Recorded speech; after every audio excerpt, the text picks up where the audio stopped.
ಮನುಷ್ಯನ ಜೀವನದ ಚಾಲಕ ಭಯ.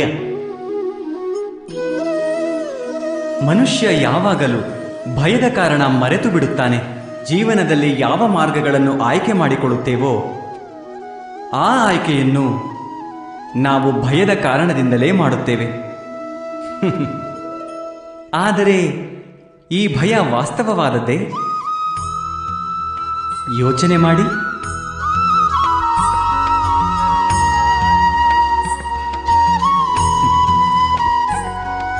ಭಯದ ಅರ್ಥ ಮುಂಬರುವ ಸಮಯದಲ್ಲಿ ಬರುವ ಕಷ್ಟಗಳ ಕಲ್ಪನೆ.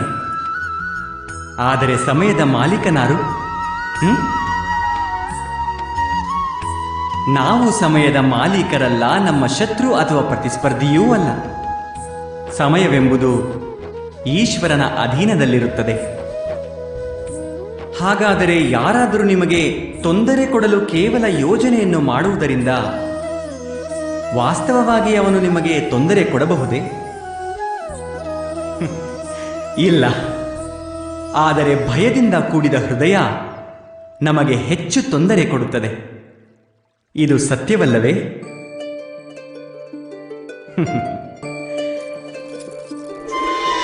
ಕೆಲ ಸಮಯದಲ್ಲಿ ಭಯಗೊಂಡ ಹೃದಯ ಯೋಗ್ಯವಲ್ಲದ ನಿರ್ಧಾರ ಮಾಡುತ್ತದೆ ಹಾಗೂ ತೊಂದರೆಯನ್ನು ಇನ್ನೂ ಹೆಚ್ಚು ಕಷ್ಟಕರವಾಗಿಸುತ್ತದೆ. ಆದರೆ ವಿಶ್ವಾಸದಿಂದ ಕೂಡಿದ ಹೃದಯ ಕಷ್ಟದ ಸಮಯವನ್ನು ಸುಲಭವಾಗಿ ದಾಟಿಸಿ ಬಿಡುತ್ತದೆ. ಅರ್ಥಾತ್ ಯಾವ ಕಾರಣದಿಂದ ಮನುಷ್ಯ ಹೃದಯದಲ್ಲಿ ಭಯಕ್ಕೆ ಸ್ಥಾನ ಕೊಡುತ್ತಾನೋ ಭಯ ಅದರ ವ್ಯತಿರಿಕ್ತವಾಗಿಯೇ ಕಾರ್ಯ ಮಾಡುತ್ತದೆ. ಇದು ಸತ್ಯವಲ್ಲವೇ? ನೀವೇ ಯೋಚಿಸಿ ನೋಡಿ.